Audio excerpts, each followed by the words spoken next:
how do you assemble them? How do you program? How do you study them? You can't use a regular stainless tools to move them.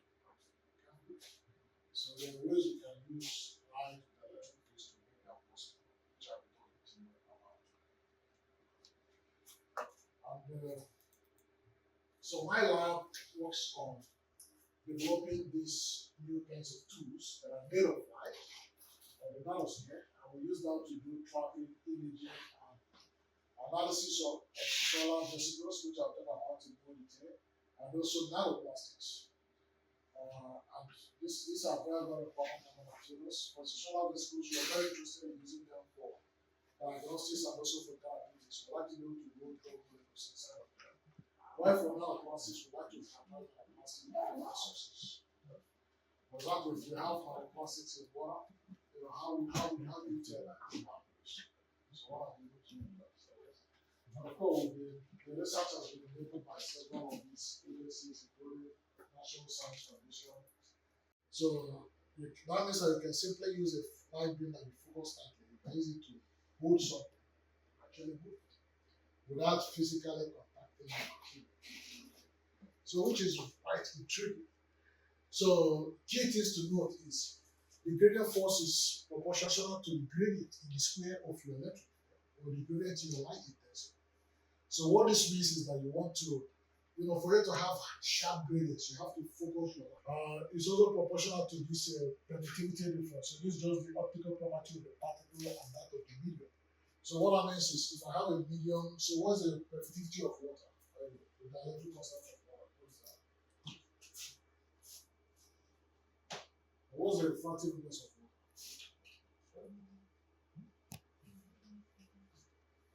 We drink water every day, so what's the refractiveness? 0.5? No. Even for air is 1. So you can't resolve that.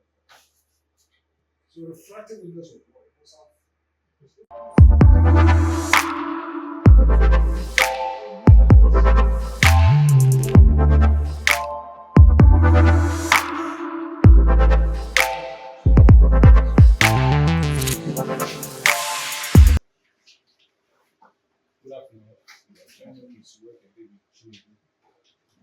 Student, and I'm working on a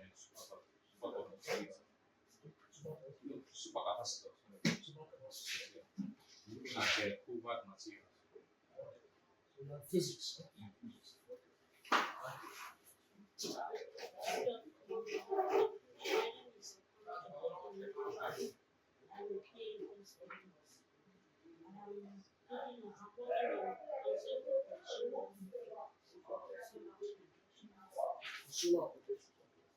No, David is from Photo and staff there. So if we finish, probably we're able to have a successful launching of the site, we can take it back and see how we can take forward.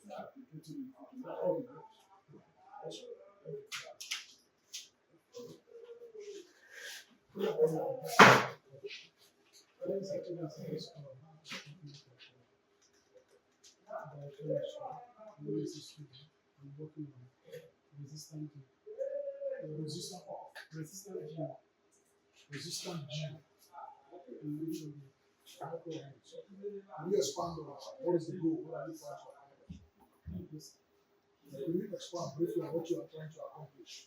Okay, yeah, I'm trying to establish current business coronavirus. Some of these fields that are present. So you're making drugs. Thank you.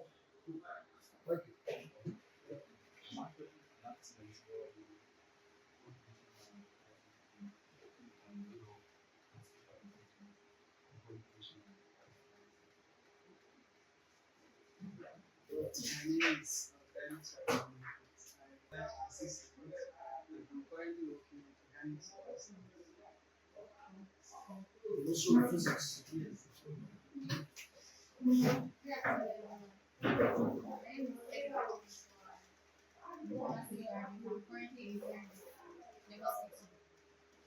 Your pharmacy brand.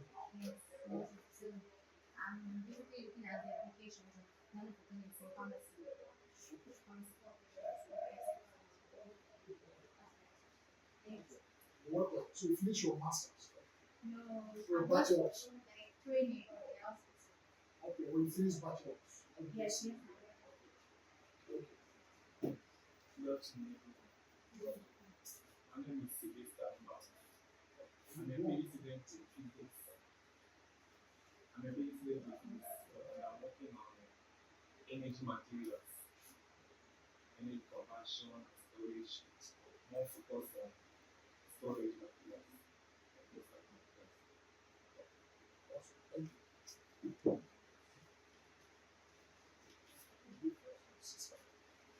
Good afternoon. No, no, no. From computer science. Bachelor's. Okay. So you do masters. Well, My name is Small because I'm a PhD student in physics. So I'm working on nanoparticle, introducing my nanoparticle into polymer for radiation shielding.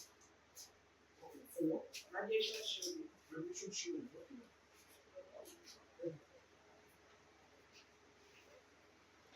Gabriel Bani, a PhD student in physics and astronomy department, majorly solar, like nano research. Good afternoon. My name is Papa. I am a PhD student in Department of Geoengineering Research.